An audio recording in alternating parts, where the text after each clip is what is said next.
송원재 TV 시작합니다. 이제 대통령 선거도 끝났고 인수위도 구성이 됐고 힘차게 움직이고 있고 민주당 쪽에서는 비대위가 작동을 하고 있고요. 조금 여유가 있으니까 이런 질문을 한번 던져봅니다. 만약에 이 역사에 있어서 가정은 정말 부질없는 짓이라고 하죠. 하지만 의미가 있는 질문은 있을 수가 있습니다. 만약에 윤석열 후보가 낙선했다면, 이재명 후보가 당선이 됐다면 국민의힘 쪽에서 윤석열 후보의 낙선, 정권교체 실패의 책임, 가장 큰 책임을 져야 할 사람은 누구일까? 물론 윤석열 후보입니다. 압도적으로 윤석열 후보의 책임입니다. 그 다음은 누구일까? 안철수와 이준석을 생각하지 않을 수가 없습니다. 안철수와 이준석, 윤석열 후보 다음으로 가장 큰 책임이 있을 것이다. 그런데 윤석열 후보가 당선이 되고 나니까 안철수와 이준석이 윤석열 국정, 윤석열 정부의 가장 핵심적인 자리를 차지하고 있다. 한 사람은 인수위원장, 한 사람은 여당 대표. 윤석열 당선인의 경우에 안철수와 이준석을 오른팔 왼팔로 해서 국정을 끌고 갈 수밖에 없다. 현실적으로 미래를 보고 그런 가능성이 높기 때문에 아주 혹독하게 책임을 묻기는 힘들다라고 제가 말씀을 드린 적이 있습니다. 그러면 안철수와 이준석의 책임은 묻지 않고 넘어가는 것이 옳으냐? 그러면 되느냐? 라는 부분입니다. 기자들이 참 밉상일 경우가 있습니다. 특히 힘 있는 사람, 돈 있는 사람들을 접촉할 때 진짜 분위기에 맞지 않는 질문을 던집니다. 저는 기자는 질문하는 사람이다 라고 합니다. 무엇이든 물을 수 있어야 한다. 정말 분위기 좋은 장치집에 가서도 윤석열 후보의 당선, 정권교체의 성공, 이렇게 기분 좋은 이런 잔치집에서도 물어야 합니다. 윤석열은 무엇을 잘못했는가? 안철수는 잘못한 게 없나? 이준석은 정말 당대표를 지켜야 될 만큼, 지킬 수 있을 만큼 잘못한 것보다 잘한 게 맞나? 따질 수 있어야 합니다. 따질 수 있다는 것은 역사로서의 기록도 중요하지만 기록은 또 천천히 해도 됩니다. 중요한 것은 당장 내일부터 일이 잘 되기 위해서는 따져야 할 것은 따져야 한다라고 하는 점입니다. 안철수 후보가 인수위원장을 맡았고 국무총리 후보로 거론이 되고 있습니다. 안철수 후보가 그렇게 대단한 정치적 경륜 가지고 있는 것일까? 한번 따지지 않고 갈 수 있느냐? 어제의 일을 따져보면 내일 올 위기를 극복할 수 있다. 위기에 대처할 수 있다는 부분입니다.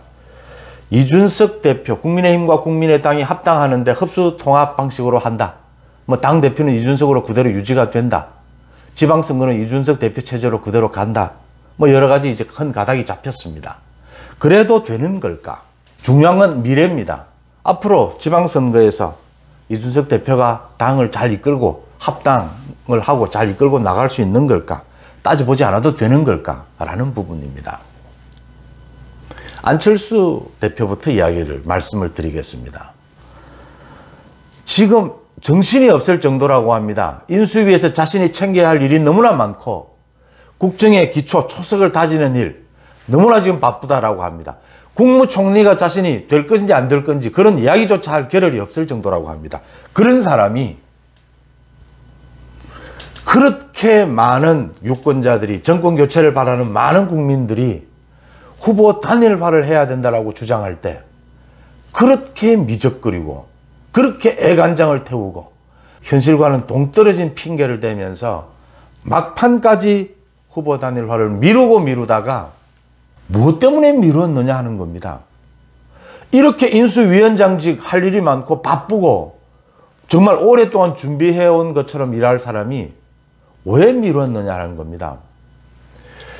자기 돈으로 주식을 하는 사람을 가지고 우리가 간섭하지 않습니다. 법만 어기지 않는다면 주식을 해서 돈을 많이 벌든 많이 잃든 자기가 알아서 하면 됩니다. 그런데 안철수는 정치를 하고 있습니다. 많은 사람들의 지지를 받고 있고 많은 사람들로부터 표를 받고 있고 또 자신이 표를 달라고 요청을 하고 구걸을 합니다. 그게 정치의 세계입니다. 국민들의 지지를 먹고 사는 겁니다. 그래서 간섭을 하고 따져봐야겠다는 겁니다. 안철수 후보는 왜 후보 단일화를 미룬 겁니까? 자기의 자존심이 상했습니까? 감정이 상했습니까? 계산이, 거래가 정확하게 안 됐습니까? 무엇 때문입니까? 최소한 아무리 바쁘더라도 인수위원장직이 아무리 바쁘고 뭐 국무총리가 될지 안 될지 그 생각마저 할 수 없을 정도로 급하다 하더라도 국민들 앞에서 적정한 시점에 사과하고 왜 그랬는지 이유를 이야기하는, 왜 그게 필요한지, 역사를 역사로서 남겨두는 일은 천천히 해도 됩니다. 당장 내일 모레 닥쳐야 될 안철수와 윤석열에게 닥쳐올 위기 닥쳐옵니다. 많은 갈등 생길 수 있습니다. 그걸 어떻게 풀 것이냐, 그걸 어떻게 해결할 것이냐에 대해서 국민들에게 신뢰를 주기 위해서라도 그 답을 해야 합니다. 자세하게 하라는 말 아닙니다. 전체적으로라도 해명하고 사과할 게 있으면 사과하고 앞으로는 그러지 않겠다라는 이야기를 해야 합니다. 뭐 기분 나쁠 수 있습니다. 뭐 자신 돈 많은데 뭐 굳이 뭐 할 수 있습니다. 뭐 돈도 많고 뭐 안철수 후보가 뭐가 모자랍니까? 그러면 정치하면 안 되는 겁니다. 돈이 많으면 그냥 돈 많은 대로 주식 투자하고 땅 투자하고 살면 됩니다. 정치가 그 돈의 영역과 다른 것은 국민들에게 지지를 호소하고 국민들의 지지를 받기 때문입니다. 그래서 간섭을 받아야 합니다. 만약 안철수 후보가 한 달여 동안 후보 단일화를 미룬 것이 납득할 만한 설득력 있는 이유가 없다면 사과해야 한다라고 하는 부분이고, 앞으로는 그런 일이 되풀이돼서는 안 된다라고 하는 부분이고, 안철수 후보가 후보 단일화를 미루면서 현실적인 정치적인 판단을 미루게 되면서 가져왔을 그 엄청난 위험, 위기, 그 부분에 대해서도 정확하게 따져봐야 된다라고 하는 점입니다. 그 다음 두 번째, 이준석 대표입니다. 지금 이준석 대표를 겨냥해서 이준석 대표의 뭐 책임론 이미 충분히 많이 이야기가 나왔고요. 이준석 대표 때문에 질 뻔했다 소리까지 나오게 되고요. 이준석 대표 때문에 모두가 지금 착각하고 있었다. 출구조사 결과가 나오고 난 뒤에도 믿지 못할 정도로 착각을 하고 있었다라는 이야기도 나왔습니다. 민주당에서 이준석 대표를 겨냥해서 박지현이라는 26살의 비상대책위원장까지 이제 등장을 했습니다. 박지현은 이준석을 겨냥을 해서 여가부 폐지, 뭐 이대녀, 이대남, 여성을 폄하하고 있다 이렇게 공격을 합니다. 이준석은 박지현을 등장시킨 것은 소수정당이 되고자 하는 것이다. 이대녀라고 이름을 하지만 사실은 소수를 대변하겠다는 뜻이다. 이렇게 또 폄하를 합니다.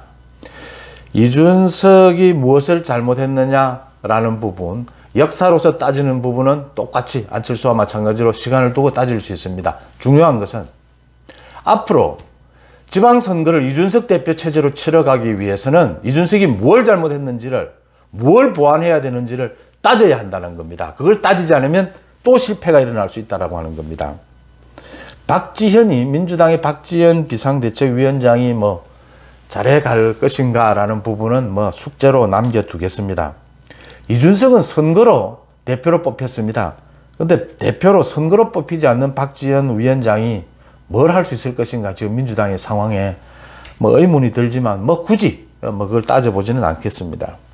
이겁니다.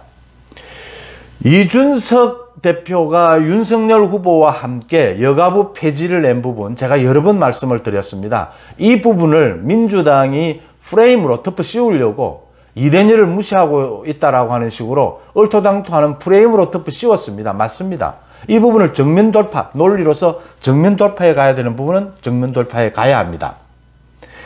여가부를 폐지하겠다라고 하는 것이 여성을 폄하하려는 뜻이 아니다 라고 하는 부분을 해야 합니다. 그 논리는 그 논리대로 또 국민들에게 설명해야 합니다. 하지만 정치는 정치입니다.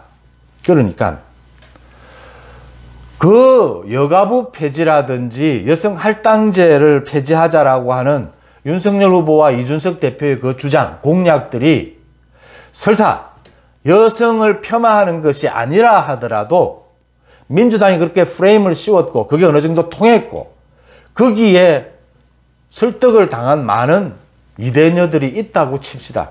그 이대녀들을 중심으로 해서 지금 민주당의 대선이 끝나고 난 다음에 뭐 10만 명이 지금 입당을 하고 3만 몇천 명이 이미 입당을 했고 7만 명 정도가 입당을 기다리고 있다고 합니다. 제가 드리는 말씀은 민주당이 얼토당토 않게 여가부 폐지를 여성을 폄하하는 것이다. 이렇게 프레임을 씌운 것, 그 부분에서 당당하게 논리적으로 그렇지 않다라고 설득해 가는 것 못지않게 또 하나 중요한 것은 일부 국민이, 일부 이대녀가 국민의힘, 이준석 대표, 뭐 윤석열 후보도 마찬가지입니다. 우리를 좀 무시했지 않느냐라고 느낀다면 그 느낌, 그 감성, 그 감정적인 문제도 풀어줘야 될 의무가 정치인에게는 있다라고 하는 겁니다. 그게 정치라는 것이죠.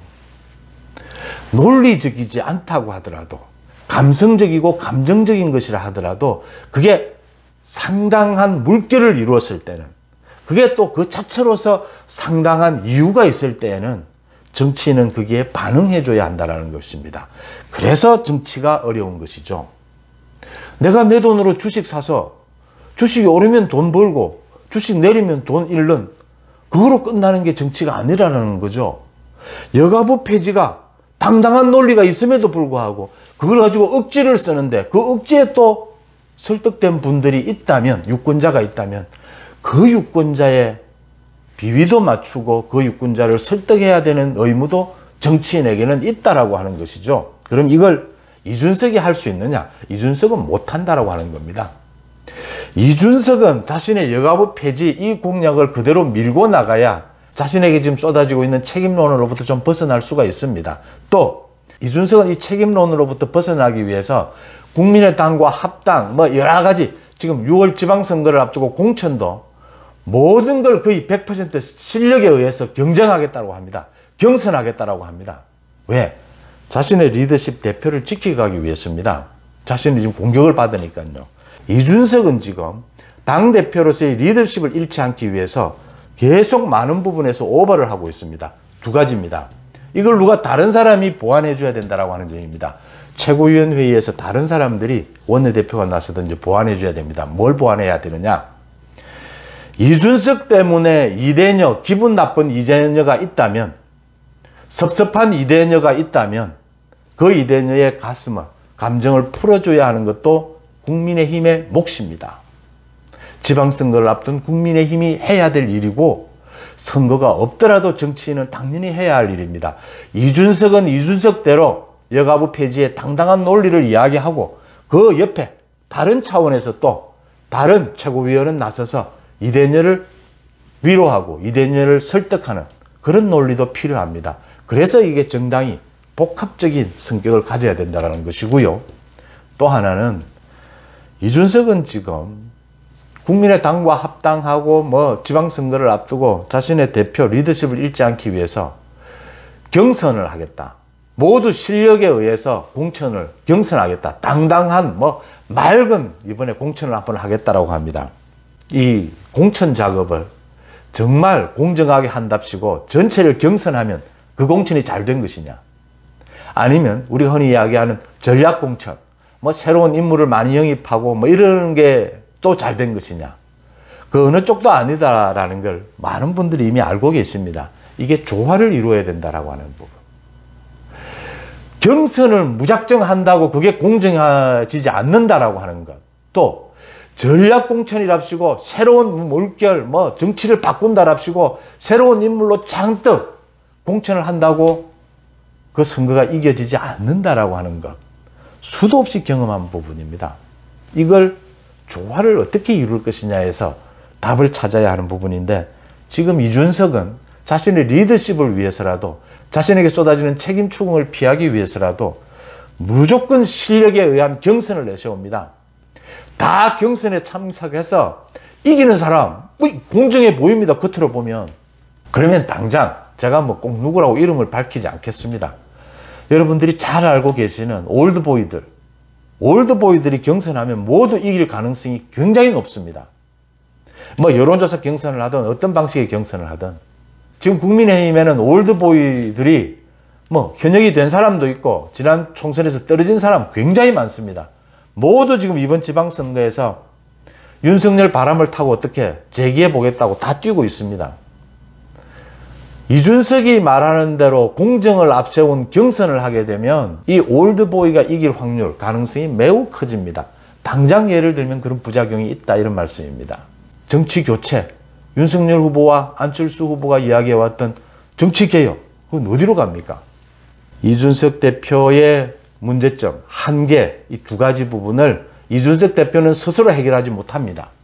왜냐하면 자신의 문제이기 때문에 이걸 자신이 스스로 해결하라고 하면 자신의 리더십을 자신이 깎아먹는, 훼손하는 일이 되기 때문에 스스로 못하는 겁니다. 이 부분을 다른 사람들이, 최고위원회의에서 다른 사람들이 보완해줘야 한다. 안철수와 이준석, 윤석열 정부를 도와서 오른팔 왼팔이 될 수 있느냐? 그 오른팔 왼팔이 되기 위해서라도 지난 대선 기간에 안철수와 이준석이 뭘 잘못했는지를 꼼꼼하게 냉정하게 따져야, 따지고 그냥 지난 역사로 두자는 것이 아닙니다. 당장 앞으로 다가올 지방선거에서 이기기 위해서라도 안철수와 이준석이 뭘 잘못했는지를 따지고 넘어가야 된다라는 점입니다. 송은재TV 마칩니다. 고맙습니다.